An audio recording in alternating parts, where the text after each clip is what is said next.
Il paraît, dans un temps précis, la RDC sera dirigée par un roi de Dieu. Nous coûtons beaucoup de respect que je vous dois. Beaucoup de mec qui passe là. Et si mon qui le koufi. Ouais.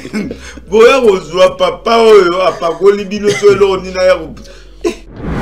Au moment où le président Laurent Dalo a donné du ans prophétie au président Ouakoya après ndé mutakoto ngamboka. Toi qui a à peu près dans le même sens. Après Fati. Après Fati. Mais il a oublié qu'il avait la mission Fati. Il n'a pas vu ça. Bombo Zaïl Maboka Kagame Kwei et Pansani.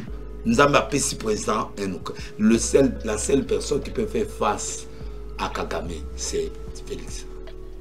Le seul. Vous il y a une question, je pense que c'est compliqué, j'ai dit, mais c'est la prophétie. Sauvons le Congo, Kabila Akangaka, continuons à sauver le Congo, aïe, mora, biango, et comme sauvons le Congo. Na lobby na ngaïke, il a l'esprit de mort, Kabila, et n'a l'esprit de mort. Vous le verrez. Bon, mon ango. Bazo manga malalese, matata n'engazana soit couvert au monde à l'ifeno. Quand on va condamner ma bé ou malamu, on va condamner ceux qui ont couvert au monde en Zambie. La guerre n'a pas besoin de 5000 personnes, 100 000 hommes, non. Israël va gagner la victoire sur 300 personnes, oui. 1000 personnes guerre ici. Et le président peut finir cette guerre s'il est d'accord. Il peut terminer cette guerre avec lui-même, avec Dieu. Il va terminer cette guerre.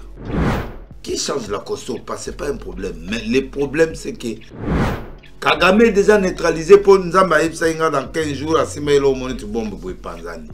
C'est-à-dire, il n'a plus la crédibilité dans le monde. Tout le monde a beaucoup, il y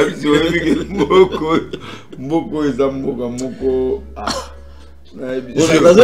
Tout autour des bateaux,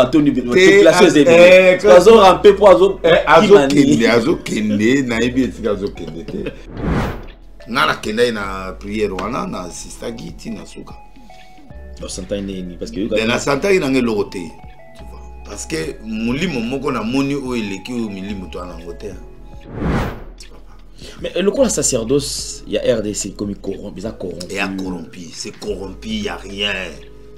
Moi je le dis tout haut, il y a rien.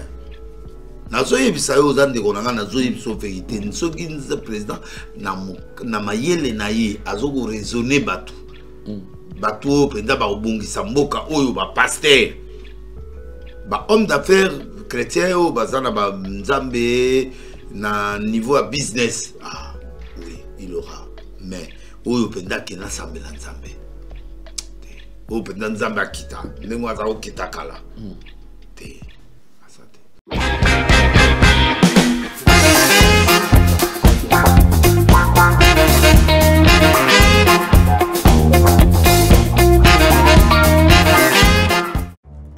Dans les soucis de vous informer, divertir et vous former, Nouvelle Tendance, votre chaîne, met à votre disposition des applications, radio et télévision. Comment installer? C'est simple. 1. Rendez-vous sur Play Store ou App Store. Tapez TVNT pour la télévision et RNTFM pour la radio. Pour répondre à vos préoccupations, contactez les bureaux. Merci pour votre acte de bienveillance. C'est compliqué, en fait, Abraham...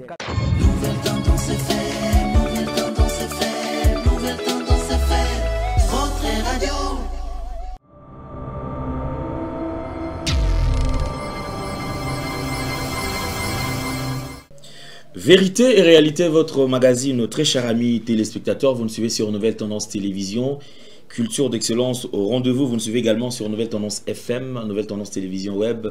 Nous vous transmettons les salutations de la part de toute la grande équipe. Il y a Gédéon, Corneille, Jordan Panzou bien sûr qui assure la réalisation.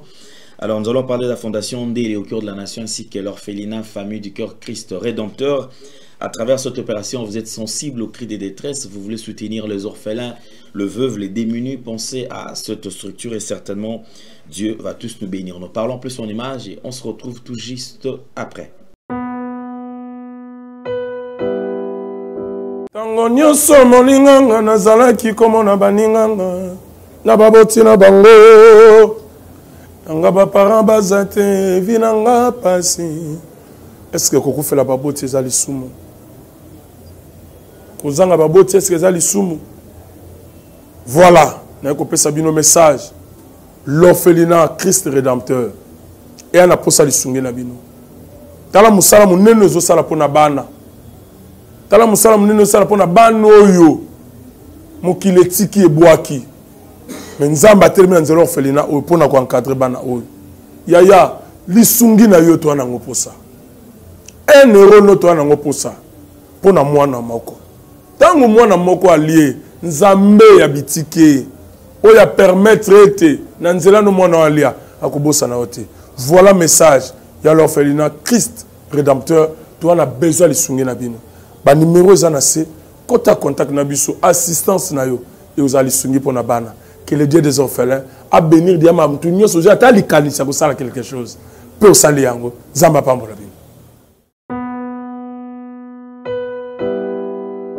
De retour sur ce plateau, tous nos produits sont disponibles. Alors vous en avez besoin, sentez-vous très à l'aise. À travers le numéro qui sont affichés au bas de vos postes téléviseurs, contactez-nous et vous serez servis. La pub nous en dira un peu plus et on revient sur ce plateau.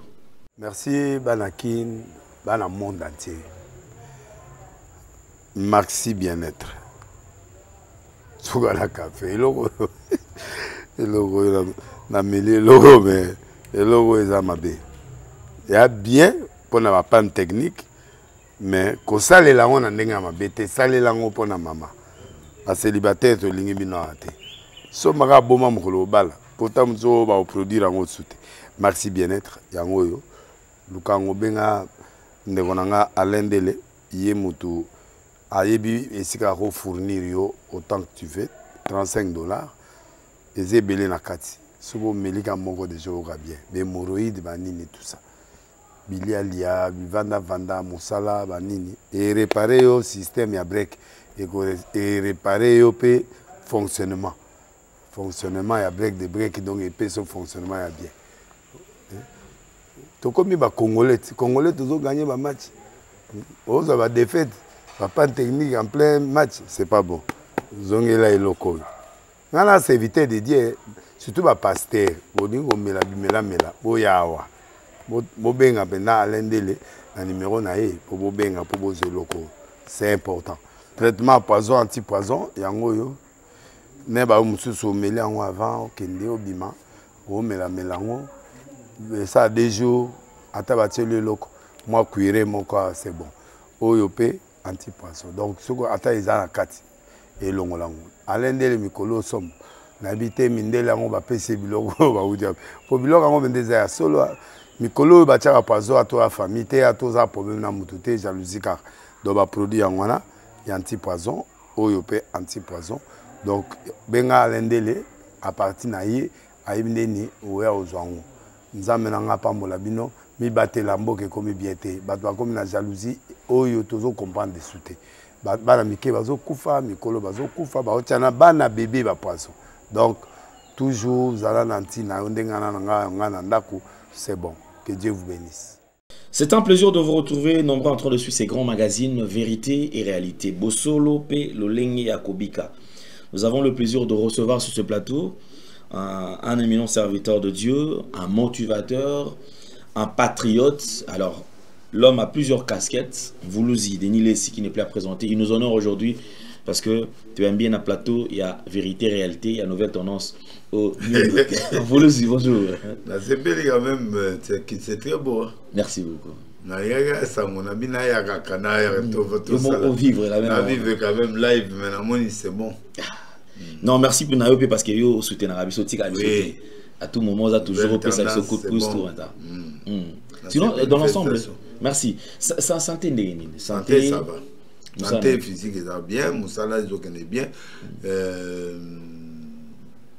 Tout va bien. Sinon dans l'ensemble na Anéo Tigolika.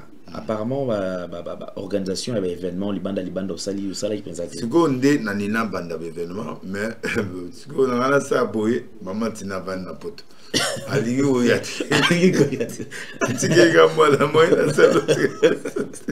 donc abandi abeta tel solaire tout donc avec les premiers mois deuxième troisième siko na comprendre été donc tu que cher Simeon si mayo mozala là mais siko botika Simeon ndenge moi mukene otika ye monde donc calcul là il siko calculer type peut-être akoye langa na décembre au moment siko visa nyo c'est aussi là visa comme 3 mois donc c'est un problème donc mais la kendaki na yaki donc a comme 2026 mais dans moi mes événements na kata église na mo sara na kata église donc pour na kende na zonga en tout cas comme ka mambo 2020 et 2026 mais ça ça la activité libande mais ça quand même c'est parce que moni apparemment ça faut focaliser l'église on est vraiment très concentré l'église non on a comme on a culte comme à chaque dimanche parce que comme kata parce qu'ils ont enregistré bah aussi là quand même donc dimanche pendant culte pendant se concentrer mais tout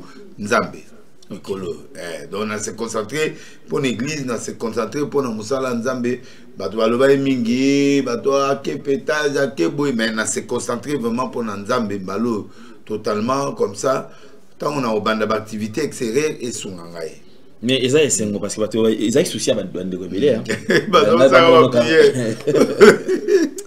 tu vas venir Nzambe zongiseli ba boye kaka akokisi pour ça na bon bon, tu sais peli. Ngana na prêt pour Nzambe na tout prêt. Et ça bon. Na c'est peli, na vraiment très content de ça. Mais l'activité où tu connais quand même on a monté pour la na mode de temps à autres réseaux sociaux.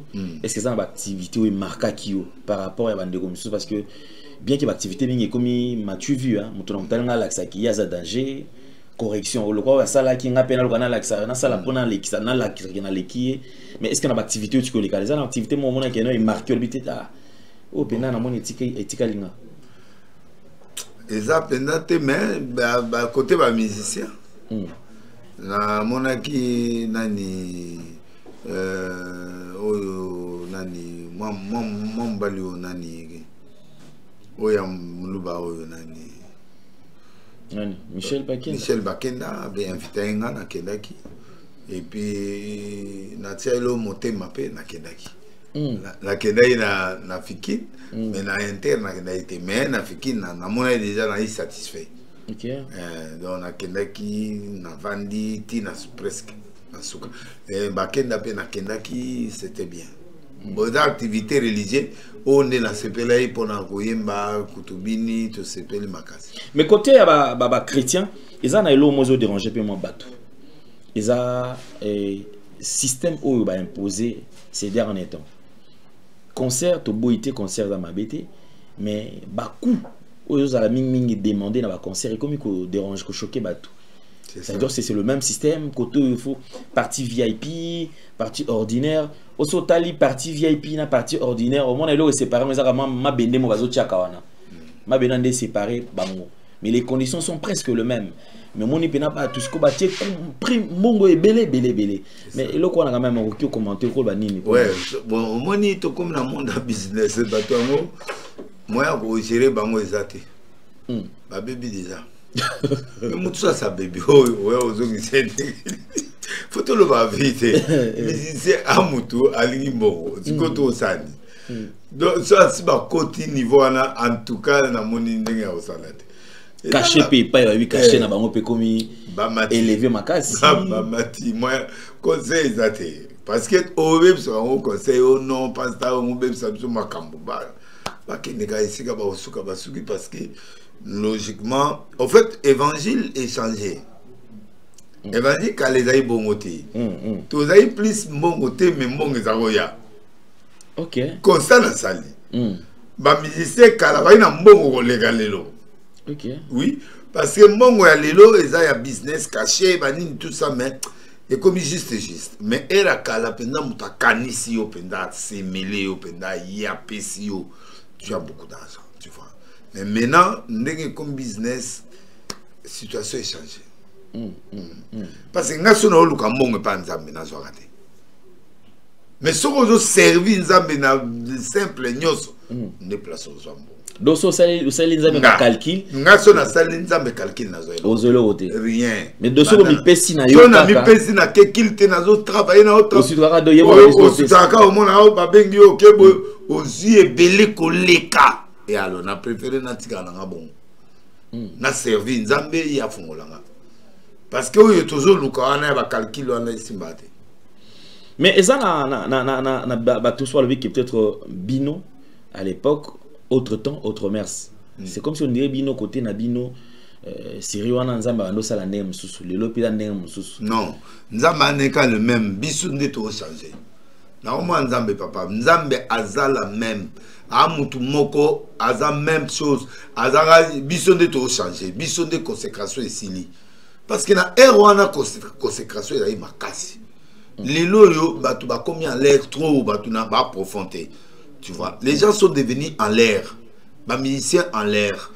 Tout est commis business, tout est commis makambo changer. Ça dit que tout est au filet sili. Au filet sili. Donc batu nyonso ba commis business. C'est à ce moment-là où l'évangile est baby. L'évangile ya kaleza ito ote ya penza nzambe. Ozo luka nzambe ya solo ozo te ya solo ba miracle ezo salema et puis nzambe azo kanisa yo mais siko biso bato ba komi calcul ozwa. Or on peut pas gagner dans le Seigneur en cherchant, non. Le bas musicien de bazo kende bazo tia ba caché mais na normal bo évangile bebele ba commerçant bebele ba commerçant business bien commerçant surtout tie pendant normal batu nzambe ba souté ou ba olia na komo nzambe ba ebelete. Donc tu as bongisi mbongo na ye ola fungola boutique à l'habité ngana tia na fungola ngana église voilà on s'en en retour voilà mais na logique de to abo dimanche to te nzambe ya solo mercredi to te nzambe solo to okene sacrifice. C'est comme ça que Dieu nous bénit. Mais toi tu as côté ba chanter j'aurais même appris que même côté ba collègue nabino ba pasteur et comme pour obengisa il faut quand même combien ko bima na église pour ceux qui pas m'a boya royate na lobby église échanger comme business ça dit que na yo caché na yo mutozoya il faut futama combien église na on ozwa biloko na biso za na ngote ngana zo continuer ndé na zalaika so bengi ngana na terre pesinga na zunake ezate nake. Et c'est ce qui a fait que l'évangile perd de sens. Comme business. Et le vrai business, mais parce que, en tout cas, je ne sais pas ce que mais en tout cas, le bas,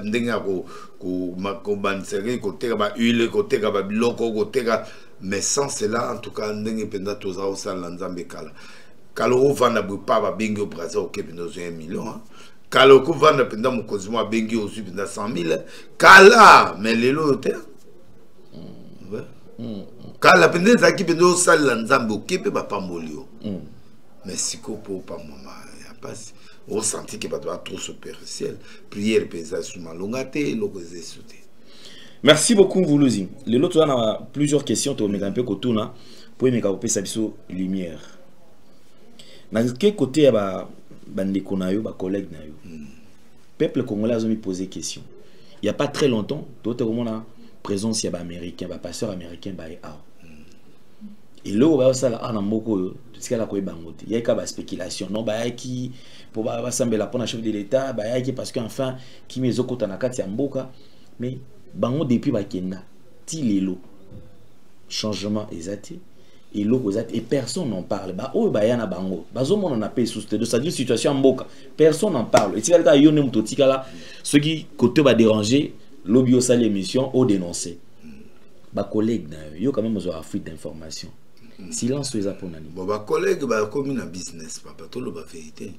Parce que bah, toi, na, bah, ya, bah, toi, maison, boucher, bah, tout, bah, ya, qui poto, sambela. Mais sur l'année historique na bango c'est pas comme ça. Ba ya ki pona mboka oui, mais zaki cop il y a ba groupe monga ba pasteur nde ba no luka bango. Ba ya na bango ba ke n'est pas président, ba ke na ba pasteur et ça c'est pas logique. Tu vois parce que mulimo moko na moni o eleki o milimo to na ngote. Ngala kenda na prière wana na sister Giti na suka parce que na santa il nangé loroté te au monde en voulu si font la na santi te papa na loko zoki mutazo a présenter moi na ya ko pesa mbote o pesa o ayo pesa moi na mbote camarade moi na ya ko pesa mbote non j'ai rien vu limisa ndaba limisa mais en tout cas nzambo ngana yibi ila nzambo ba ila ingate donc sacerdoce maintenant au santa ke loko santa gite ndo zaina ba jibaba tutu wana Zaka américain kaka mundele kaka yi mais mundele poso muindo mais baba kiselié mutabush si li soki ka to longoli biloko en tout cas lo yate na santa gite na bima ou avant na mai 40 minutes avant na kenanga parce que na mona que na longo église na yena luka nzambe to sambela pona mboka. Et ça groupe moi va passer, na groupe moi ya homme d'affaires, député moi za epewana, ba kenda ba bondeli ba komeli ba toana boyawa. Nge ba yekop ba ki pa président, ayami bango, ba ke bouye, moi là resalemi business et femme et bandi. Mais au fond penda pour na mboka, y a rien. Le Congo, Dieu m'a dit, c'est nous-mêmes, les Congolais, qui devons prendre conscience de notre pays pour que nous arrivions à trouver la solution. Surtout au Talabata Libanda, Bayaka par intérêt, Baye, Bazumbongo, Bakabeli Bango, autant, Bakabolimbongo. Business, il y a haut niveau. Surtout Congo, il y a un président, président américain. Trump. Passer à la trans. Et s'il plaît, à claquer, plaît. Influence qu'à combat Trump, Donald Trump a dit. Beaucoup moins d'années. Nana Kenda pour na combat Trump. Oh, bah, passer à Trump. Na kena yo ki histoire na talibo ite histoire na yo kende butu. Ah, bah, ko passer Congolais moi za na kati kuna, passer mo boya za na boyi pas. Ah, Nathalie na segina. Mais dans la logique penda. Et le regarde. Oui. Ils ont un réseau, ils ont créé un réseau, mais ils ont pitié à Mbokate. Ça, je l'ai dit tout. Moi, je l'ai dit devant Ozawana, président de la République, doit prendre conscience. Yemoko Kending, ils ont Congo Oyo, ils ont Congo Nabiso. Il faut trouver une solution. Na ba pasteur Nabiso. Ba pasteur peut ba côté cop trop. Alors, le quoi ba côté cop moins zambe na percer ça. Moins Zamba percé ça. Je te le dis, je suis déçu, mais je te le dis, na plateau na yo ta vérité, donc il y a trop de gens qui sont au niveau, na niveau nyonso. Ma qui on est zaga ba pasteur ma bêté, ba ma qui on a et comme il y a propre pesali. Ah bon yo anezani. Donc ma qui on a pas préparé, ba préparer déjà ba fouter ba billet ba valise ba passer m'sou na mona yo ana passer wana penda. Na moni loroté na moni na ata liboko na rotiate na rotikile mutute na rotiate nzamba lebisa mais parce que tout le monde est loroté, il faut sentir quelque chose, il faut sentir un changement, il faut sentir le Congo a besoin d'un changement papa. On a besoin de gens qui viennent avec conviction et qui font le travail et vous sentez ce travail là est en train de se bâtir. Mais quand il y a l'influence des noms, de tout ça, on n'a pas besoin de ça. Le président Félix Ndengaza, moi j'ai un souvenir. Il m'a dit, quand on était parti à la prière à Lobi, Nzambe, Assemblée, la président Nzambe, Nzambe, Nzamboko, Mobimba, Mobimba. Et puis, ceux qui négociation par négociation, d'accord, ceux qui n'ont pas négociation, tu es d'accord, mais moi je sais que qui m'y fait compte. Moi, ce que je veux que la guerre finisse, moi, ce que moi je veux que Dieu descende, moi ce que je veux que le Congo démarre. C'est ce qui me reste à voir. Là c'est le président de la République, on échange à Nemazoloba. Oui, il a pleuré et il a prié. Ça m'a fatigué. Tilelo. Mais le reste, papa, n'a que prière il y a américain, n'a que nango. Je vis, j'ai senti jusqu'à la fin. C'est du business. Et là, regardez. Le public était là. Peuple congolais, il est le sambo, il y a l'église, il y a mais obi que tu me comme ça là moi échange tout chez moi Babylone chez eux déranger bateau. Pour toi, réellement, moi ça me dérange. Moi, ça m'a dérangé. Et puis, ce sont un groupe de députés, un groupe de gens, ils ont fait la lettre, ils ont demandé aux Américains de venir et présenter, bah, moi pas présent, moi quelque chose de pesami, moi, l'Union soit là, bah, une autorité, moi, bon, va caboli. C'est pas ça. Moi, je croyais que bah, ça penda, bah, pasteur et président.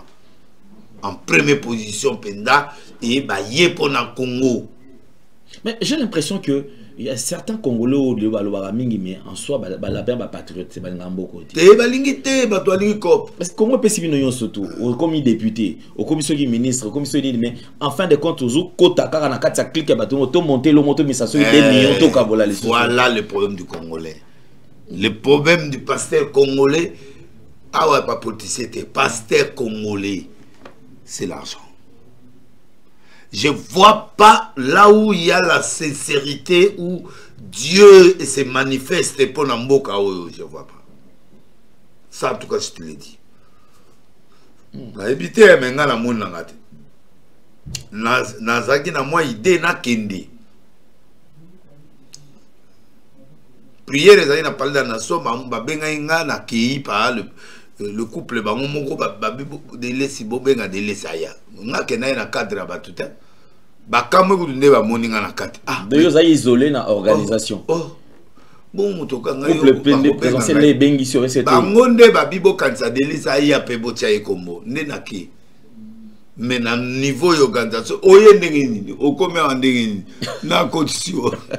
Nga pele bisi ba matina yaka. Yo po douce. Na bisi ba matina yaka toki. Oh. Jour en haut, bah, y a un gars qui a l'église. Bah, soldat, va se faire tout. Qu'est-il à changer? Nini. Hôtel Moutafundio. Ah, Moutoyo, mais dossier, ça déjà, c'est la dossier, nous avons des agaka, mais dossier, c'est au moment où on a cassation, dossier, il y a déjà Moussika, hôtel, bah, l'obika, yo, ti soka batiki na komi pepa na kuna pe to kutana président donc et ça il n'a pas ça dit que au monde napenda qui eza là j'ai eu la prière là je vis la prière mais il y a eu beaucoup de formules où on a prié en haut ils avaient bien été mais ce qui est important moi c'était le président c'est sa prière ce qu'il a dit ce qu'il a fait c'est ce qui me plaît ma formule monsieur Tetalingate la formule la pasteur est alingate. La prière a été bien dite, bien faite et puis aussi si tout bimé. Tout y est américain wana baye. Oh nani a président ah. Le gars na yebi ba on te na quête. Ah, na mona oh je vais présenter mon fils va présenter le fils ah. Totali ba prière totali boy totali na yo kitanga lokote. Biso za boy to kendi fu yo ke loko papa. To kendi boy ta. Pasteur Bazagiwana, je n'ai pas senti, mais n'a mon impact moi ça mais dans Koyoka toujours que le président de la République a été pris en otage par un groupe de pasteurs ou déjà s'accapara président pendant que président il doit gérer président mais président qui ne veulent même pas sentir mon tomoso pour s'en appeler la président de la République est-ce que na yo moko boso bon yo na to longola na yo parce que apparemment il va se reconnaître na repêchage ouais ngam repêchage de ba vite bozo appeler Denis Boya na ye boyo to longolio peut-être quand même yo za quand même na piste de solution ou déjà yo lo baké oza na ko proposer président na ba tout va passer sur to ndo tala bango boy est-ce qu'il y a aussi quelqu'un ko ba que non t'es président de la République ngana recommandé soit pasteur orienté na oba tata ba lelo oui ba tata ino tozo mona sain sauf aye penalo sambo oui ndamali misanga il y a des témoignages volosi yo to yo ka témoignage na yo que yo soko se concentrer na prière et que ba ebisio que au moni nini to orienter moto les attitudes contact les akutu que ba biso que non o se concentrer babi o za témoignage ba o pena ba fani ba nena yo ba lo baka yango mais na yo mo quand même ozaka même na liso kota la pena nenga mo ya lisakoli ke te moto yo ah na loko so pena tanga na zate moto ko orienter bazana siècle te na ba siècle wana bazate on a ba commerçant bazate na tangi ota mutu te na ebisio vérité na cercle il y a au niveau à Nabazate. Mais ceux qui ont business avant. Hein? Ceux qui ont business qu'on a c'est bon. On va côté la maman. Un business pas quota. Le sambo business pas quota. Le sambo yana ni pas quota. Mais na bonganga nzambe. Bonganga nzambe bazate. Si c'est monsieur désolé. Côté prière, homme d'affaires, nani baya. Papa Kelani, il était là, mais papa Kelani suicide pour a commis âge. Effectivement, a commis faible. Âge a commis faible, donc baroya, coach prière, mutunu, aibi mutu bien te baké passer. Mais il était parmi les gens honnêtes. Mais comme Azomon a bien te bablo msusu, donc comment balancer. C'était un homme bien. Okay. C'est un vieux bien, mais a commis mon colo, donc il est tiré de gauche à droite, mais dans la logique, a commis mon colo, tout ça a bénéficié de l'Orasuka, à parier, le reste c'est du business, papa. Mais le coup, la sacerdoce, il y a RDC comme corrompu. Il y a corrompu, c'est corrompu, il n'y a rien. Moi, je le dis tout haut, il n'y a rien. Nazoye bisayo ozande konanga nazoye biso vérité. Nsoki nze président na mayele na ye azoko raisonner batu. Batu penda ba obongisa mboka oyo ba pasteur. Ba homme d'affaires chrétien o bazana ba nzambe na niveau à business. Ah oui, il aura. Mais oyo penda kena sambela nzambe. O penda nzambe akita. Ndenge azao kita kala. Te. Il y a un qui a pété. Biloko va prier na qui n'a sauté pour comme business. Mais au monde a danger té. C'est danger non. Mais il y a danger. Kaka ande to loba wana président rako zweloko na par hasard boye atangi o na ni passer mutalobi azumo loko ako bimanango. Bon, moi je comprends que dans ce sens-là. Mais que Bouye Pendan, parce que le président est en otage. Il est en otage. Il est en otage. Bon, président est en otage, c'est en otage. Mais moins abîme en otage, il faut abîmer en débrouiller. À débrouiller. À débrouiller, quand ndenge to kende ka to bima ba voix ezo bima boye mais ba o e uti ba lubumbashi o mbushimai o ba tu ba komi makiona ba koti kisi ba koti makiona ba comme business nzambe pendo ya solo azase baza moko mena omona ba ona mte. Ouais, ça c'est un danger, mais je pense qu'on c'est un danger permanent qui guette notre pays. Tout le quand même sur élément Gédéon, je ne sais pas si on peut m'apprêter quand même dans mon miracle moi tout ça la m'a limité à maï, je ne sais pas non auto le bas au solo qui pour le chimiste ça veut dire qu'ils sont du sodium au 500 on a maï et bien ça produit en moto. Oui. So ningi c'est produit en moto.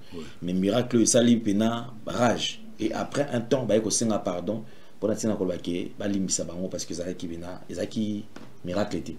Ils a un coup monté. Je ne sais pas la mec qui m'a joué. Oui. Maintenant, il y a ça. Oui. Oh, maman n'a haut niveau. Papa, les gens à Cameroun, les gens biloko mo les gens à Camerounais. So ou pas coller en bezo bim samilinga. Na Cameroun, mais biloko yo, ça dit au moins makiona nga de laisser la sala na makiona là comme na batata 1 milliard. Ça dit na yebi ba biloko na mona ba yelanga ba biloko tata Cameroun par exemple un spécialiste pedao ya makioneza na Cameroun. Heureusement bon ba timbela on te pose ba timbela ko ba yo sala et comme un numéro ce soir en église. Belé baba ya ba Camerounais ba mo la Congolais ba ngo ba linga lar na bango ya ba fait manoir mais ko ya bo un évangile ba ya la bango te mais dans la logique où est ça makiona et nzambe oyo yebi nzambe na biloko Nzambe n'est pas dans ces choses. Oyo suko elo nini au produit na foi ya ngai bodele. C'est le côté. Donc eza babiloko oyo bozo mona ki tout ça là. Dans ces églises là, c'est ce qui se passe chaque jour. C'est l'impudicité, c'est l'homosexualité, c'est ces choses là. Ils ont produit un miracle. Et le coup tapé, ils ont trop. C'est-à-dire, tu crées le roman, tu crées le roman. Bon, tu as ça président bon, un exemple. Tu as ça président bon. Réseau, il y a un réseau. Le réseau a bengo, qui pas président, pendant moto, pour la prière, il faut moto boy. Azala. Batangi bakombo. Mukoza on dit mat, moto aya. Mais biloko onyo soba osalela on ezama kiona.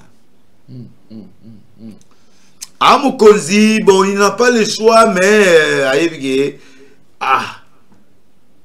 et belé ozomona, et belé ozomona na kanga na mboko yo ezama kiona. Politique bako yeba politique. Pasteur politicien baza. Oh bah yeba politique atanga mon notion ya politique azali, mais dans la logique spirituelle. Je ne vois pas qui je peux présenter au président. Lubumbashi, Katanga, partout. Bayawa, pour pas s'amener non, je ne vois pas. 3 quarts sont des machiavélistes. 3 quarts sont des gens qui sont dans les scientifiques. 3 quarts, oh, nous sommes bakisi. Nous sommes biloko moko, oh, yotoko salango. Mais ça ne donne pas à la fois. Après, oh, nous avons ali misabiso, tout ça. Ça ne sert à rien. Déjà, comme ça, on ne pardonne pas. On ne peut pas faire pardonner quelqu'un qui fait des choses pareilles. Ça, c'est déshonorer le nom de Dieu. Au moins, il y a des gens qui ont kalaba, mais oui, ces choses-là, Dieu a besoin de l'évangile pur. Miracle ça. Miracle ça en ango. Mais évangile pur, ils ont sauté. Tout est mélangé avec les sciences occultes, avec toutes ces choses-là. En fait, 3 quarts sciences occultes, on a tout ça. Et ils ont fait fonctionner l'église avec l'argent. L'église du Congo traverse un temps de turbulence. Hein? Oui, okay. Turbulence, c'est l'équipe. Et prévoit ça la Congo. Ah, papa. Congo, c'est sous l'ensemble. Mais, et puis ces gens, quand ils te parlent de Dieu, tu peux mourir. Ok. Oh, alléluia, mon Dieu, il est fort, il est puissant. Dieu, non, il est bien. Et ils ont la parole, hein. Ces gens ont la parole. Mais avec le fait étranger. En tout cas. Mais alors, on va toucher quelques points. À cause de Moutou, naïb, c'est le président de Moutou Boye qui a été. Dobabo Sanasou, il est le conseiller. En tout cas, rien. Base de la prière dans le stade de tout. Base de la prière dans le stade, ou bien, et puis prière dans le stade où il y a condition en bon. Il y a une prière dans le stade où il faut monter. Il faut naïa na 100, naïa na 500, c'était pas à terre. Évangile à Kala ke batwa ke sambela nzambe. Ah, exact. En tout cas, merci beaucoup Voulouzi. Et alors, tous ont quand même l'actualité. Et ce matin même, parce que tout le monde, avant Oya, ville province de qui s'est secoué, il y a eu des coups de balle réels d'ailleurs, au niveau de la victoire entre Kassavou, Bouna, Kalamou, tout le monde, l'autorité, déploiement, ça la même à Kassi. À la fin, on nous présente une femme, Honorine Porsche. Allemand. L'Allemagne. Alors je voudrais quand même tout l'image et pour tout me camper commenter parce que le ministère de l'Intérieur a à disposition. Au déploiement salamé parce qu'il s'agit d'une banque. Mais lorsqu'il s'agit de citoyens, de petits peuples, va copier tout le jour. Braquage des presque chaque jour. Personne n'en parle et la population sont de la maraboue. Tout le croyez quand même après que bêta massa c'est belé qui s'habille sur bande mobile, clic mobile. Mais jusque là, toujours on se pose la question, réellement, moi si moi comme ça, braquage dans la banque Oyo, mais ça c'est belé bongo. Non. Alors, tout là, on a image et puis on revient juste après.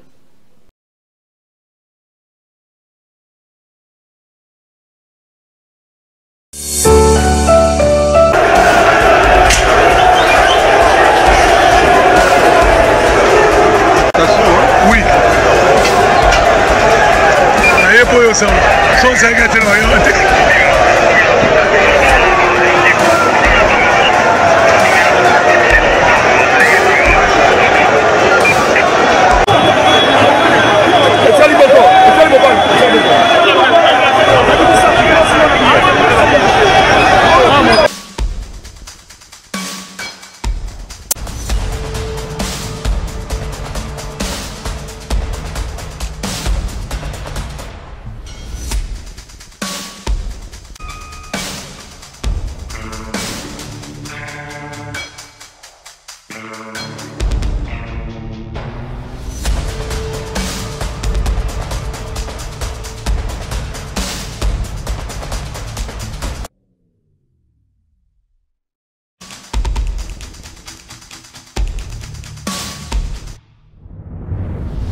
Porsche. Tozo sala na banque. On va na banque na Robank. On va en Allemagne. Ah, on va na banque yo kota pona nini?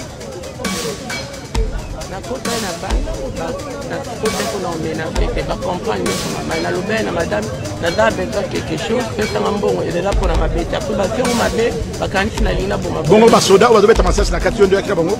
Na beti mutu tena da mutu. Na tuni ba soda o yo rekreta ki ozo bango ba soda wa ki unité. Na ti ba soda mo te papa. Ba soda o bozana bango na kati yo beta masasi ya unité nini? Na yebi ba soda te banga. Madame, yo ndo beti na masasi. Na beti mutu te masasi ba boto linga mjou e mutu te plastique en gros.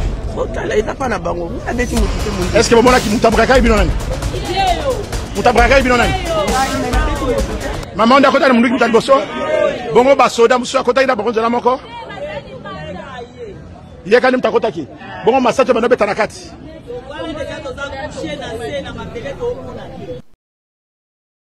Merci beaucoup. On nous présente seulement Madame Honorine Porsche. On va présenter Bissot. On a évité déploiement nyonso autour donc bakanga ba touté parce que na surtout tout la nanengi ba interroger wana. Ba ba soda ba no beta masasi na kati. Est-ce que ba soda na bozui bangote bozui bangote. C'est que bozui bangote. Bozui bangote. C'est vraiment triste avec tout ce qu'on a eu comme déploiement. Bon, parce que ils allaient quand au lobby et puis ils allaient la victoire et puis ils allaient aux banques. Batwaro rampé nassé na évité monter la carte ya banque yuzo rampé nassé donc azokende donc azo rampé a utsonde nazokende donc ozo mona vanga mboko yo na biso mboko eza mboka moko tout autour ne bato batoni population zebe azo ramper pour azo kende na ebi etika azo kende te mais azo ramper donc voilà cérémonie, c'est la cérémonie donc vraiment eza passe et puis mutuango alobi na babotolinga munduki ya plastique donc honorine abi na gina na nga na senga mbongo azana munduki ya plastique donc babotoli munduki ya plastique donc na ndo senga mbongo effectivement aza après 15 mais akikaka bongo bakangi na moko azai munene boya azai na pembe mais na habité so bazwaki et bah c'est déployé pour bakende. Ça fait, c'est la tristesse au fait. Il y a trop de scènes. Ba yebinanité, zuka fiyo ana bakenae. Na oyo ba femme oyo nyoso ba brakaye bango ana donc bakena bango. Il faut qu'il y ait la précision, il faut qu'il y ait l'enquête, il faut qu'il y ait beaucoup de choses. Le Congo a beaucoup de choses à faire. Moi je crois que on a beaucoup de choses à faire au pays. Il faut beaucoup de choses, il faut beaucoup de techniques, des tactiques, des choses. On ne peut pas faire des choses comme ça. Il y a trop de braquages au Congo. Trop de braquages. Je crois que le ministère intérieur Azali Bazolanda Bisso, il va mettre à disposition. Non, mais en tout cas, il y a trop de théâtre. Net tato azonguluma. Ne sanga papa na papa azonguluma azokende nake donc na éviter azokende wapi. Formation ya zwaki ageni ko bimisa batu na kati ya prison na banque azonguluma azokende ti akota ageni ozwa bango. Donc frère, en fait, il y a trop de cérémonies au Congo. Mais dans tout ça, Bazou Moutoumoko, moi, Massimoko, Bazou, moi, Massimoko, bon, dommage, mais il n'y a rien de spécial. Ok, merci beaucoup. Maman, bon, peut-être qu'il y a quelqu'un a braqué dans mon doux, il y a un bon à Kende, mais à Koutani Pena Makamunae, puis Azui, bon, à Ozambanonae, bon, Yesko, Azui Biloro tout. Donc, Azui charge Nyonso, il y a Batunyonso, Bakimina, Babeti Massal, Banani, Bakotelier. Donc, la minute où il y a des moutons au foot à Massouma Batunyonso. Cette fille-là, une fille d'Allemagne, une très belle fille, bon, n'a évité. Merci beaucoup. On va avancer parce que tu dois tout le quand même Mambalelo, tout le bel sous conclave. Rencontre à Joseph Kabila na opposant. Au Bakutani na Nairobi. Bakutani na. Kabila. Ba wala su batunaye. Ba ministre na ye ba Vwemba. Ba Vwemba batunaye. Ba seti kuni. Ba condamné à mort. Ba onyoso bakangala kin. Bakota mwa kaso prison. Ba condamna bango à mort, ba condamna ba onde bango nde bakekutana na ba o mususu bakimaki avant. Nde bango nde bayaki pour bakutana na président. Ex. Mais Naruta la image wana yo tant que prophète. Ils ont logo inspiré logo monter au cul. Bazo préparer ko soli sapé ba to ko kamba ne surtout président de la République. N'importe bo esuka bi bayamba o. Te. Ti le lo bayamba te. Ba mangati président lo bayi ba abenga inga. Abengi chef à porto, abenga protocole, a bisi bo classé de laisser tel jour vendredi. Ti le lo. Ça la peut suivre. Il y a Roland la peut-être un battu chaque jour. Président battu chaque jour. Chaque jour, il y a Yambaka. Bon, c'est tellement que bon, c'est pas vraiment ce qui est nécessaire. Mais Nazo, ça la tout, on appelle ça quand même la prophétie. Soit Zoyo Kamu et ça les mains. Mais bien sûr, l'autre éviter, vous lui dites que danger parce que oui, parce que le problème est que le Congo est en retard. Surtout quand en retard. Le prophète des nations est en là. Le prophète pas ça. Mais Nazo ça va bloquer Oyo. Je crois toujours Bunanango, mais Batuba Oyokate. Mais Batuba Oyoka. Batubazo Landabiso, Bazo Yoka. Le président est encerclé par des fanatiques moko pasteur moko oyo balinga prophécité bango moko nde bato ayeka na prophétie na comment on peut sa prophétie na lobi bazo pe sa prophétie te bazo yaka na biloko moko boye alandio comme ça après azu akepe ça bon c'est pas ça. Bazo Pesaye, aspect extérieur, il ne faut pas écouter les gens là, il faut écouter pas les gens là, on a des gens. Mais ils sont rien, nuls, zéro et lauréate. Alors, maintenant, le président est obligé, quand on est dans les réseaux sociaux, le Congo est en danger. Le Congo a 3 volets dans Minito. Kabila, Naïna Ekiré, Naïe, AFC 1-23. Le Rwanda, okay. Ouganda, Nabatunewana. Le président a face aux hypocrites du Congo, opposant Yanzala, Bazalipe. N'a pas vrai opposant Oyo, Mafa, Nani, Bao, Moussousou, Bazali. Ou dans la position, mais la position là bango. Et il y a des autres qui sont en train de former des coups. Problème basant dans Moscou, le président veut changer la constitution. Le président veut durer dans le pouvoir. Le président veut changer la constitution. Le président, qu'est-ce qu'on doit faire? On fait un coup. On les tue. Si on ne les tue pas, on barre la route. Ou on barre la route. Ou tout ça. Tibasali sauvons le Congo. Oui, à Koutino. Sauvons le Congo, Kabila Akangaka, Koutino na sauvons le Congo, Aïe, Mora, Yibiango, et comme ils sauvons le Congo. Donc, c'est-à-dire que tu vois, les gens sont en train de monter des coups. C'est-à-dire, bango problème, bah, Lucas Souezani. Coups, qui présent Akouya, Akoufa, makambo ici là, tokota na guerre ou tokota na ba makambo susu.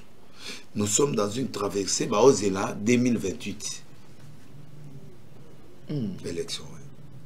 Or, dans la logique, où il y a président Zanango, dans la logique où il y a Makamode Ezokende, dans la logique Nezokende. On appelle ça piste de solutions à Liboso. Tant que le président Zagina États-Unis, nous avons Alaksaïnga, nous avons changé mon thème président. Alors, comme c'est Mouta Oyoka Batusute. Oui, Batu pas flatter. Ah, ok. Merci pour la flatteté. Il faut changer cabinet Mopimba. Même pasteur Azawana. Il doit changer Bangonion so, il faut changer. Ah, les avantages na biso mais le coup les autres c'est Gabongo, il faut changer cabinet. C'est difficile. Parlement, le bureau Nyonso, il faut balonga. Sénat, président Sénat, na yena bureau Nyonso, il faut balonga. Le président, Dieu lui a donné notre mission, c'est de terminer cette guerre-là. Koliate, pour un premier temps, on est comme un gouvernement Koliate, mais lui, il doit finir là. Parce que ceux qui sont présidents, guerre ou silité, avant de faire un mandat, le pays vivra un chaos désordonné. Et dans ces chaos-là, même AFC, Bato à la Nyonso, nous avons pouvoir péter. Dieu suscitera, mais ça sera terrible.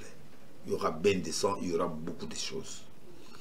Bato bazo calculé et le réseau yate. Alors le président, Dieu lui a changé le cœur pour qu'il ait le cœur nouveau pour changer Makambu, Oyo et Zaliboso. Il y a un moment qui a n'importe qui souté. Mais il a l'enterre, il reste quelques jours, quelques mois pour mandat Liboso ici là. Il doit enlever tous les gens qui ont tripoté avec le M23, avec la Maguille et tout ça. Il doit quitter tous ces gens-là. Il doit avoir un nouveau cabinet. Il doit avoir un autre bureau Parlement, un autre bureau Sénat. Il doit travailler pour la guerre. Et des vierges, c'est-à-dire ceux qui n'ont pas massé. Et avec tous ces gens-là qui sont dans le bain du sang, dans le mensonge, dans le tête, il doit quitter ces gens. Il y a un moment où il y a un Malamoko Belgique qui a un discours contraire au Yapamo Nabatoué Belé. C'est un très bon discours qu'il a fait, qui est mal compris par la population congolaise. Un discours bouleversant et bouleversé Batou Belé. Oui, c'est ça pour moi, en tant que prophète, j'ai trouvé normal. Parce que Dieu a changé son cœur. Là où les gens entendent, lui vient autrement. Là où les gens entendent, lui vient autrement. Et c'est le caractère qui va avoir ces choses-ci. Alors, qu'est-ce qui va se passer? Lui, en tant qu'il met, comment destituer le cabinet, destituer le Sénat, c'est... Biloko déjà,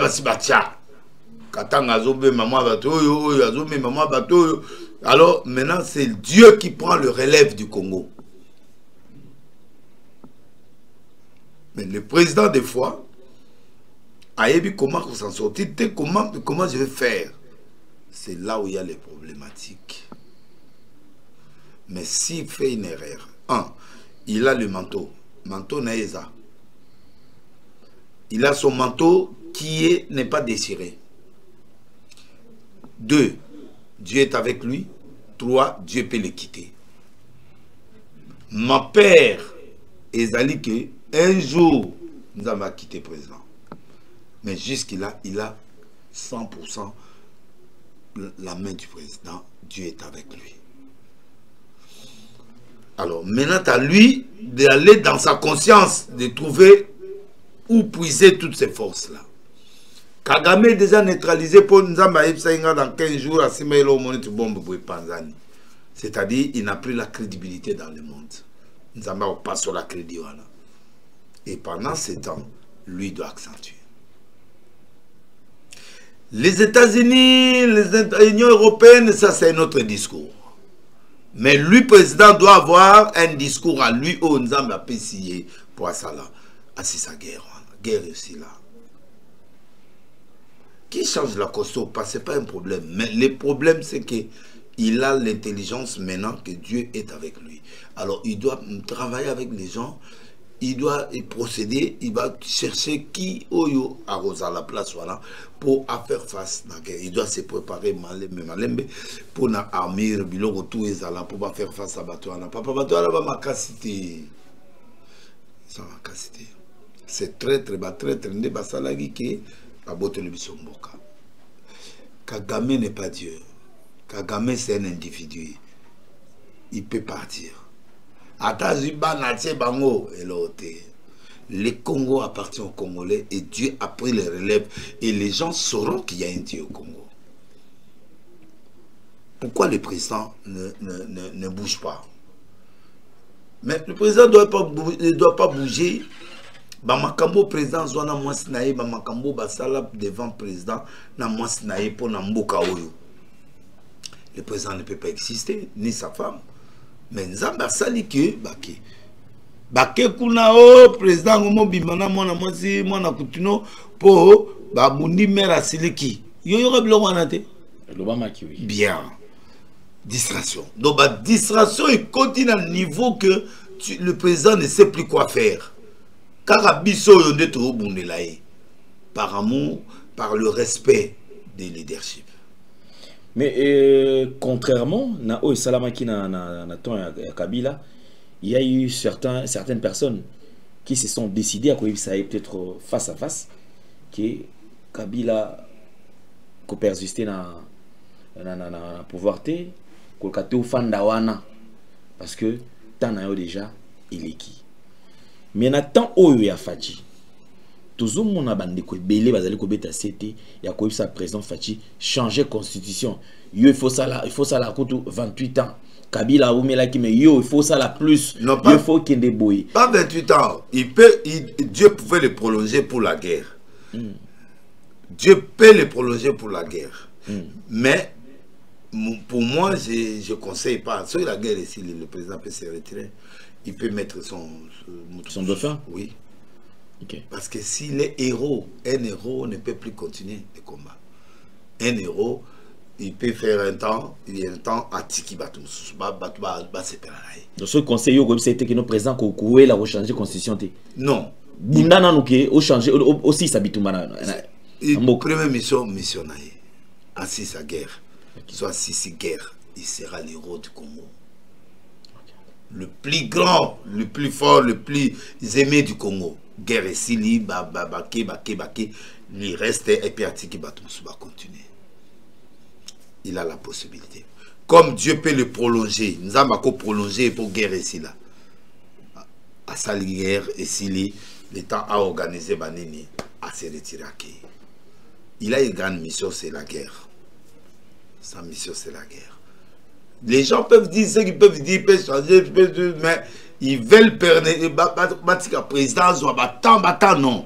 Il a une mission de terminer la guerre. Il peut avoir la prolongation dans la guerre pour terminer cette guerre. Si la guerre est finie, moi, en tant que prophète des nations, président, Tia Montunayo, organiser l'élection, Tia Batumsusu va continuer. Yotika les héros. Batunaye va continuer. Il reste dans le calme. Et nous avons ce bonheur, 20 ans, 28 ans à cause ça, sur la ligne à cause ça, mais je ne le conseillerais pas.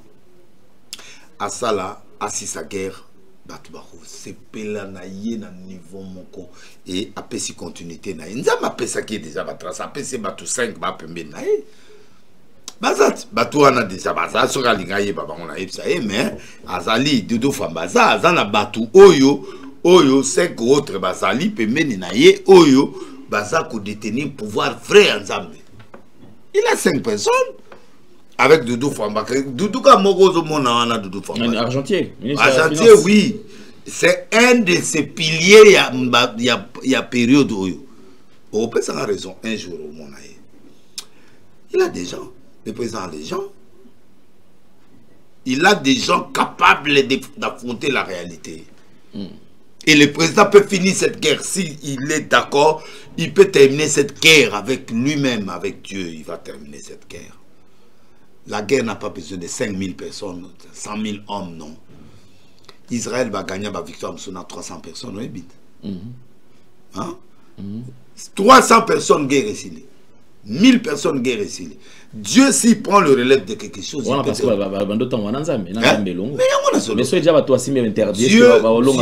Dieu est avec, pour le moment, il est avec lui. Ok. Non, on a Sanzi. Sanzi félicité. Sera Sanzi dans le website.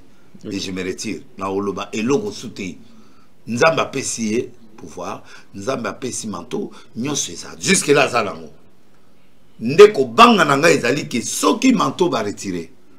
Nzamba retirer manteau naï. Là c'est grave. Mais le col a retiré dans notre il doit profiter pour faire asseoir. À lobby cabinet, il faut échanger. Sénat, il faut échanger. Batouté cabinet. Moni en tant que nani bureau assemblée nationale. Ekoi. Il faut simba bien surtout pour bouger ba. Ekoi. To kena Sénat. Ekoi. Cabinet na ye. Ekoi. Mobimba mutako repêcher la moi ndambo ya bato a CC mais batuka ka pilier au penza ya cabinet faut pas bouger. Ba bouger bango. Ba pasteur o ba simbiye oyo ba longwa. Soki a longo li bango te. Soki a touché sénaté, a touché parlement te. C'est son problème. Vous nous osons bon point. Osons mona qu'il y a un danger na bato na so batikali. Ce sont des traîtres. Nazolobawa, je parle en tant que prophète. Tous les gens qui ont sué, qui ont déjà touché à la sueur, devant Dieu, ils sont impropres.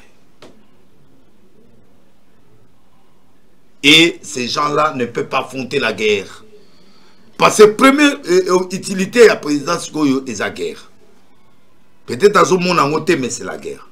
S'il laisse cette guerre terminer, c'est une catastrophe au Congo et le Congo va vivre des moments les plus intenses de sa vie. Il a la mission de la guerre, de terminer cette guerre-là. Soit si cette guerre, c'est un héros. Et un héros ne peut pas trop durer. Un héros, il modifie les choses, il fait les choses, il organise. Et quand il voit que les choses s'emballent très bien, il déclenche l'opération présidentielle. Batubaki va voter et s'il y a permis. S'il veut faire un mandat ou mais Atiki et Roba Abongisa Mboka de façon que bon, tant qu'il y a une élection, bon voter Moutoumoussousou, moi je me repose. Il sera plairé à Congo comme étant le président des présidents des présidents. Voix au président Azui, tout sur l'Andaï, discours Naï, il a tendu la main au Rwanda. Tout l'Indien a discours à Bruxelles. Il crée quand même, suscité quand même, moi, Kobena. Oui. Pas d'accord, on a été. Mais non, comment est-ce que le président Ozomi contredire? Le président n'a pas rien à contredire. Le président a tendu la main parce que Kagame a planté dans le monde entier que c'est un voyou. C'est un président voyou. Aye ko fundanga abando senga ka babanani po ba bloquer nga babanda okanga nga babanda osala bablo. Il a déjà parlé dans toutes les versions du monde entier. Ayebi ke aye ko senga sanction pour nanga. Ayebi ke azabu fundanga partout. Mais non. C'est ce qu'il dit, amène la paix. Il dit bon, au nom de la paix, yona nga itoko sa guerre. So bisumbalé toujours à Nitoufandi, guerre ici là. Je t'étends la main. Ayebi très bien qu'il y a autant de mais Amin attendre yome. Tout ce qui a été dit est bouleversé par l'Union européenne partout, tout bito koufi. Oh, mais tu pourras commencer à peiner pendant que lui il est toujours contre ces messieurs, il doit les balancer, il doit les trouver. Comment il peut faire ça? Et les ennemis, nabakabilistes, tout nyonso, va changer, va mener au président instable. Il n'est pas stable. Il a gagné la guerre médiatique. Il a gagné ça parce que la haute sphère, il y a haute politique qui va comprendre qu'il a dit un langage positif. Et ça a bouleversé beaucoup de choses. Et moi, je crois avec Olivier Moukanaïf, ça qui est que le président va changer le cœur. Dieu va changer le cœur du président. Et il dira des choses qui ne s'appellent sabatouté.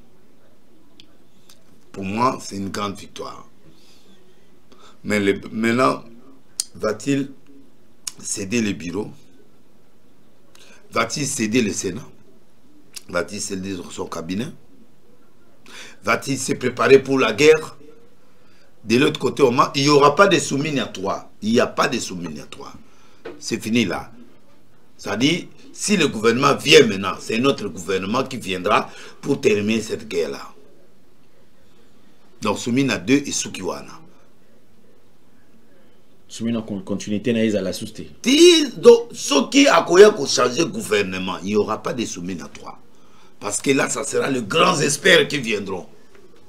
Ceux qui vont faire ce qui reste à faire. Ok. Vous nous y a une question, je pense que c'est compliqué, j'ai dit, mais c'est la prophétie. Je pense que tout ça depuis un certain temps, en ce qui concerne la RDC, toujours un discours il paraît dans un temps précis, la RDC sera dirigée par un roi de Dieu. Un élu de Dieu sera à la tête de la RDC. Il y a une RDC est décollé. Quelques temps après, tout le monde va défiler les un groupe de gens, des prophètes, Fachi Betonde, élu de Dieu, il a établi pour que la RDC na place Zali, RDC est décollé et bonga. Mais ce n'est pas lui. C'est lui qui dirigera les grands Congo. Ça sera un élu de Dieu. La serviteur de Dieu. Oyo, Azana Makilate, et loko motepe, Oyo, Akosala Kemboka. Et Kolongwa na Babiloko, président, na bikota kotate ozala penza na nzela ya nzambe pe ya okamba mboka ona nzela ya nzambe na ngina iba quand même penser ozali ko partager ni na yango. Dieu n'utilise pas la politique pour faire n'importe quoi, non. Les politiques dirigeront ces pays toujours, mais le problème que oh montuma oya ouena moi non. Le problème est que le kutana bango ouena mona na oya nani we ndo luka we ngwazo mona na te ouais boya ozwa papa oyo apakoli bino so elo ni na ya papa par beaucoup de respect que je vous dois mboko so bo meki pasteur hein et si mukile kufi tika patia sa mamuna ana moi azana mission, lui il a une mission. Fati a une mission que nao lo bango bien azoyo kanga bien na ibira oyo kanga. Il a une mission de terminer la guerre, d'organiser le pays, d'organiser les élections et d'établir mutu oyo ako mema mboka. Yoka très bien. Makambo yo sozo yoka wana yangote. Il a la mission pour le temps. Au moment où le président Laurent Dalo a dit disant prophétie au président Ouakoya après ne mutarotonga mboka. Toi qui capé pour la même sens après Fati. Après Fati. Mais il a oublié qu'il avait la mission Fati. Il n'a pas vu ça. La mission de Fati était de faire asseoir la doctrine qui amènera le futur au Ibarouya pour Nababong Samboka. Mais lui, il a une mission d'établir le socle du développement. Mais jusque-là, il n'a pas établi le socle. La guerre a émis Moussika. D'abord, Kabila. Kabila a une mission au Azarango. Et je vous avais prévenu que Kabila reviendra. Maintenant, Kabila reviendra dans le sens où il a comme président. Il reviendra. Son esprit. Oui, ou son esprit, ou lui-même viendra. Mais pas ce qu'il est en train de faire maintenant, la guerre, banini, tout ça, non. Il peut prendre le pays, il peut faire tout ce qu'il peut faire, mais dans la à côté. Kabila soit Zamaye, la Zokanga, il a l'esprit de mort. Un esprit de mort, c'est-à-dire quoi, quand on te condamne, papa, tant on l'était condamné, mais tu es exclu de Dieu, non? Mais lui, il a rejeté, il a dit que procédure qui biaisé. Na lobi na yo, ceux qui va condamner yo na l'état, le Seigneur accepte. Si tu meurs, tu vas en enfer. ekangami na se mutu akangi Yesu mutu wana nzambe akangi Yesu nzambe. Donc bazo mamanga malaleze baba matata ndenga nzana so akufa komona lifelo. Kade ba condamner mabe ou malamu nde ba condamner soki akufa komona nzambe te. Ce qui est quand même procédure est à respecter. Non, ça va parce que non, Dieu c'est à l'État, ce qui est à l'État, Dieu c'est qui est à Dieu. Attends, malgré ta corruption, il est qui n'a pas corruption, il est quitté. Kabila a coopéré avec ces gens-là. Il y a des gens qui connaissent la profondeur des choses. Bien que certaines histoires n'est pas valables, mais condamnation na yil, l'État condamne. Yo katibiso ba condamner bisode. Si pas mambo bimite zabo était pas la bimi. C'est-à-dire que Nzambe yemonga ko luka solution moko po bima avant béchéance. Mais ceux qui va vendre ici au koufi na l'erreur au monde Nzambe ta.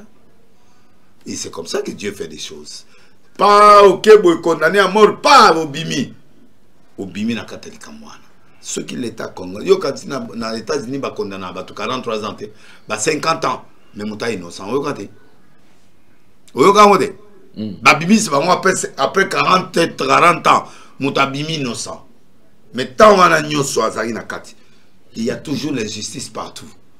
Il y a toujours des connards des agas partout. Mais oyo ba condamné on a condamné à mort. Et ce qu'il est sur la terre est lié au ciel.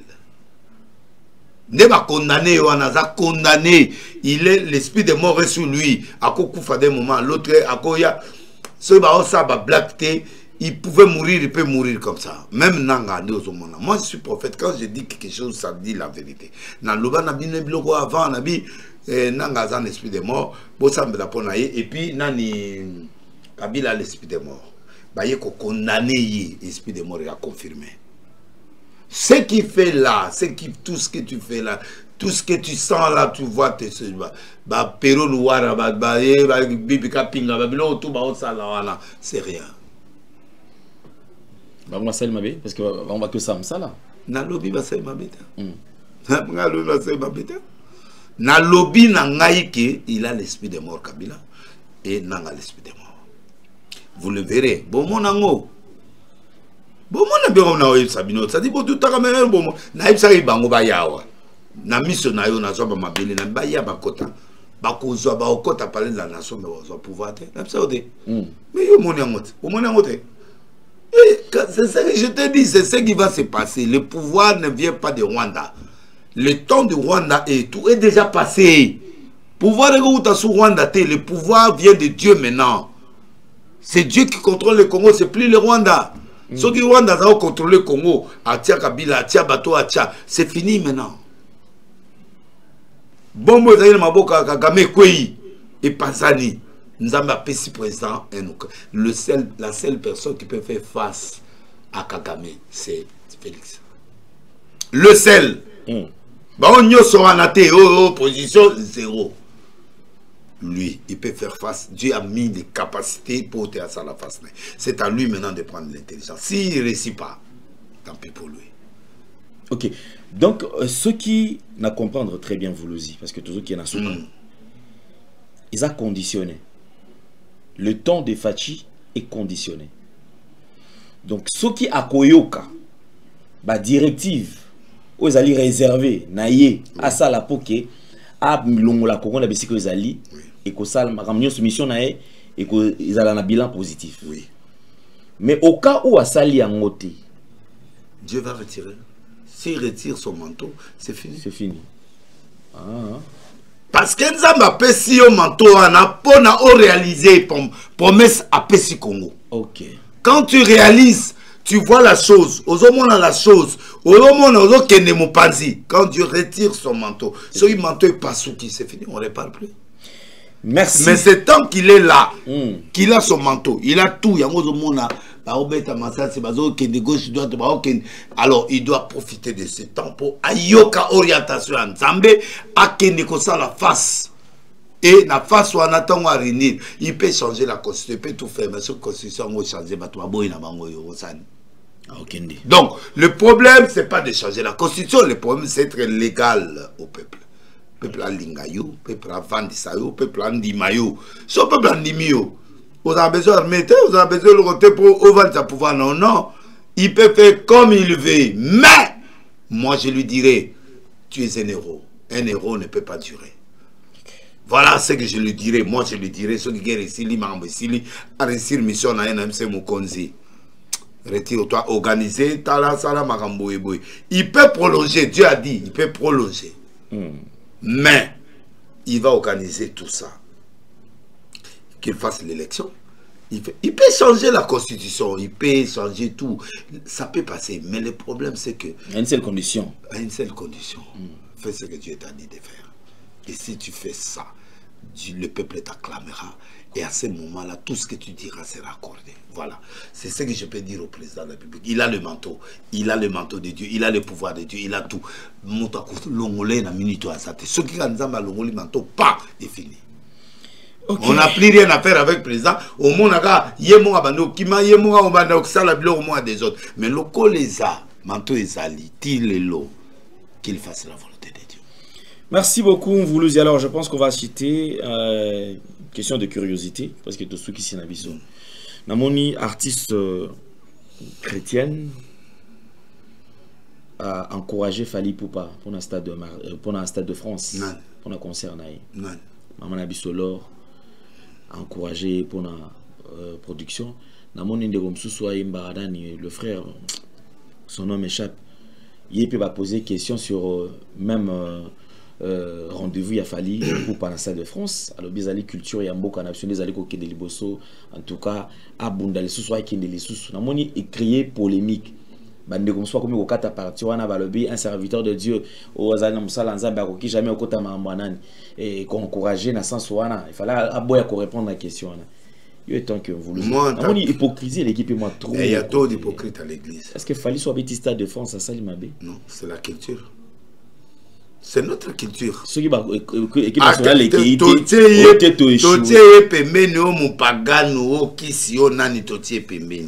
ils chantent la rumba congolaise. Mbisonde Ndéamana. Ako mettre point de vinaye.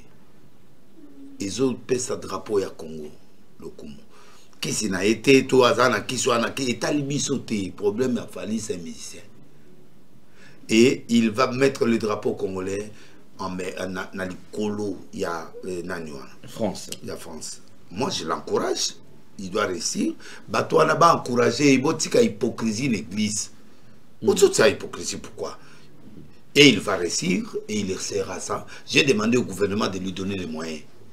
À ce que Nembongote Bapé, ça t'a 2 millions, 3 millions de dollars. Président a cette enveloppe.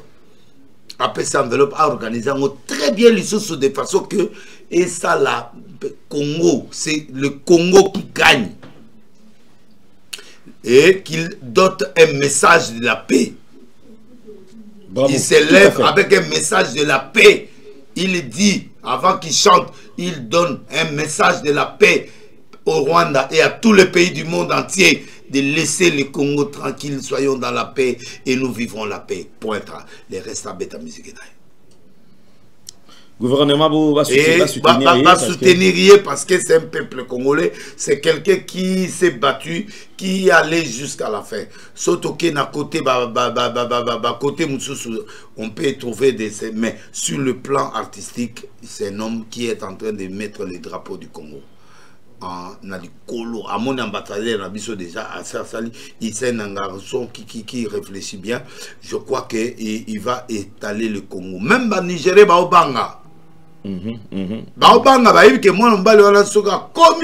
c'est fini. Alors Fally pour pas faire ce que les autres n'ont pas fait. Il va chanter la rumba congolaise universelle. Alors moi je crois que c'est pas parce que Fally, parce que non, tous les musiciens congolais, tous les artistes congolais, on doit brancher notre quelque chose à Fally pour lui encourager de faire du bien.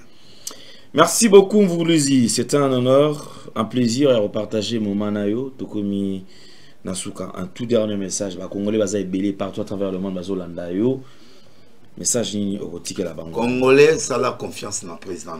Jusqu'à preuve du contraire, il a le manteau de Dieu. bossa la confiance nae, bossa me la ponaye, bossa me la pona masne, bossa me la pona ba décision nyoso aux mikolo pour et ça crucial. La politique peut faire ce qu'il est en train de faire, c'est normal. Politicien moi ko lobano akutana batu boy net batu ngana mona bakena na nani wana, ce sont des touristes, c'est bakena ko sala tourisme na bango basai makambo bako sala, ce sont des ba condamnés à Congo banani onde bakena kuna na batu akabila bango mo bake. C'est ce qui est important, na félicité bango. Et ça peut m'embêter pour réfléchir sur Congo, mais ils feront rien. Le Congo a un autre objectif. Il est entre les mains des Fati, qu'ils prennent la volonté de Dieu en main. S'il ne prend pas, jusqu'à présent, une année, 2 ans, il ne prend pas, Dieu va retirer le manteau. Et s'il retire son manteau, il ne fera plus rien. Jusque-là, le manteau est là. Tout est là. Le président doit s'y remettre. Yozo mona mutu mumba chef d'état-major a trahir mboka bango nyoso bakangi bango. Yo kanti ana eloni. Il n'a rien de spécial, c'est que Dieu a confié une mission chez lui. Et c'est cette mission qui fait de lui un vrai président.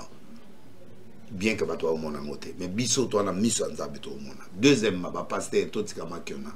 Makiona ezaka kate ya kokosate. Parce que le pays makiona ezali karo biloko zo mona ba moto wana te wana elote. Makiona pe ezali na ba forme bilé ko vanda pe ko beta président. Ko boki bolie mbongo bo Congo, pourquoi tout ça a problème à Mbongo. Et l'église est vendue. L'église n'est plus entre les mains de Dieu. L'église congolaise est trahie. Soto continue boimbo kekufa. Tozonga se, tozonga tata. Congolais, bats-toi pour ton pays pour que la guerre finisse. Kagame mourra, Kagame finira, Kagame partira, mais le Congo restera. Le Congo, c'est notre patrimoine, c'est notre héritage. Félix peut partir aujourd'hui, l'autre peut partir, mais le Congo restera. Sachez ça. Donc, ne faites pas les choses par sentiment pour Félix et Hazard. Non, il est président. Jusqu'à preuve du contraire, nous devons l'honorer jusqu'à la fin.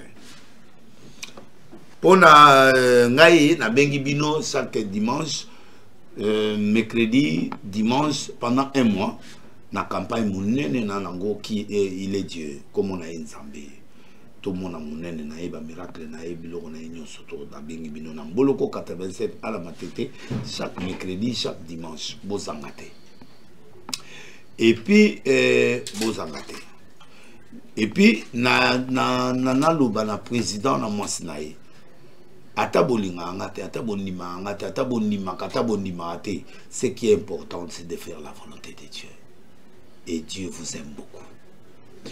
Quant à Fali Poupa, je te souhaite bonne chance pour que la réussite soit totale au niveau du stade. C'est l'honneur du pays que tu es en train d'ériger. Moi, en tout cas, je suis d'accord avec vous. Non, c'est le gouvernement va passer moins loco pour passer mbongo pour abaxer le problème à Zanango de façon à réussir totalement ce qu'il y a. Bon, quant au reste, tout le Kanzambe est solo.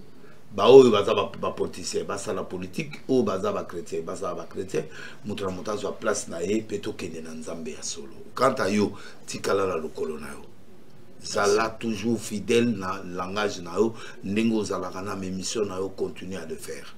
Je suis très content même pour Olivier Moka, nous travaillons avec lui aussi, donc qu'il fasse le peuple bino bozé stabilité bo sunga peuple congolais à retracer ba ressources naé mwandambo tikalito kenenango. Le Congo et Dieu a pris la guerre du Congo à côté. À côté Kalamé, là à côté penda Nzambe. Ce n'est ni l'Amérique ni l'Union européenne, ils peuvent venir, mais c'est que Dieu lui-même a pris le relève. Yamona olo banabino, atabo ndi mangate to utarbo mona mamuna websano et kokisa Nzambe azwalo comme on appelle Simbote na Doudou Famba, un ministre des Finances, na Fifi Masuka et puis na Gilwando batumi satu na pie bango mbotelelo bangwana, donc Nzambe vraiment a battu la bango Doudou Famba, Fifi Masuka, Gilwando lelo na kanisika bino misatu Nzambe a pesa bino intelligence, sagesse au moni loga mabekati na yo tikamo élément. Alors Doudou na ebisi pe na zo insister. Doudou, tu es parmi les élus que Dieu a choisis pour être à côté du président. je répète cette prophétie, si tu continues à travailler pour le président, continue à travailler pour Dieu, tu verras le fruit demain ou après-demain. Je te l'ai dit aujourd'hui. Guy Luando, Maman Masuka, Zama Pambolabino. Que Dieu vous bénisse. Merci beaucoup. C'en est fini pour aujourd'hui. Un grand merci à tous ceux qui nous ont suivis. Et si vous n'êtes pas encore abonné, allez vous abonner rapidement. Merci à Randekita qui nous a assisté. Merci à un frère et ami, Marc-Olivier Mouka. Et clin d'œil spécial à Maman Tina, notre sœur également, qui a l'habitude toujours de nous suivre. Et surtout à chaque fois qu'il y a de bavure, il faut toujours que la logique, effectivement, et ça la paix qui Moto a évolué. Merci beaucoup à toute la grande équipe. Merci à Gédéon qui était à la prise de vue. Merci à Corneille. Merci à Jordan Panzo qui assure la réalisation. Un grand merci à Paul également. Donc nous allons nous retrouver très prochainement. Il nous a honoré. C'est le Mvuluzi Denis qui était notre invité. On le reverra très prochainement. En tout cas, merci beaucoup Mvuluzi. Merci. Voilà, merci beaucoup. Portez-vous bien. Bye bye. Au revoir. Merci Banakin, Bana monde entier. Merci bien-être. Sougala café. Logo na mêlé logo mais logo ezamabe. Il y a bien pour na panne technique. Mais ko sale la on ndenge mabete sale la ngo pona mama ba célibataire to lingi bino ate so maka boma mokolo bala pourtant mzo ba produire ngo sute merci bien-être yango yo lukango benga ndeko nanga alendele ye mutu ayebi esika ko fournir yo autant que tu veux $35 ezebele na kati sobo melika moko de jour bien mais hémorroïdes banini tout ça bilialia vanda musala banini et réparer au système ya break et réparer au pe fonctionnement ya break de break donc et son fonctionnement ya bien to comme ba congolais toujours gagner ba match on va défaite pas technique en plein match c'est pas bon zongela eloko ngana c'est éviter de dire surtout ba pasteur boningo mela boyawa bobenga pena alendele na numéro na ye pour bobenga pour bozeloko c'est important traitement poison anti-poison yango yo ne ba mususu meli yango avant kende obima o melango ça 2 jours ata bateli loko moi cuire moko c'est bon oyo pe anti-poison donc soko ata ezana kati elongolango alendele mikolo somme na bité mindele yango ba pese biloko ba udia po biloko yango bendeza ya solo mikolo bachaka poison à toi famille te à tous problème na mututé jalousie car do ba produit ngwana ya anti-poison oyo pe anti-poison donc benga alendele à partir na ye ayibindeni oya ozwango nzambe na nga pambola bino mi batela mboke komi biete bato bakomi na jalousie oyo tozo comprendre de souté bana mike bazo kufa mikolo bazo kufa ba otiana bana bébé ba poison donc toujours zala nanti na ndenga na nga ndako c'est bon. Que Dieu vous bénisse.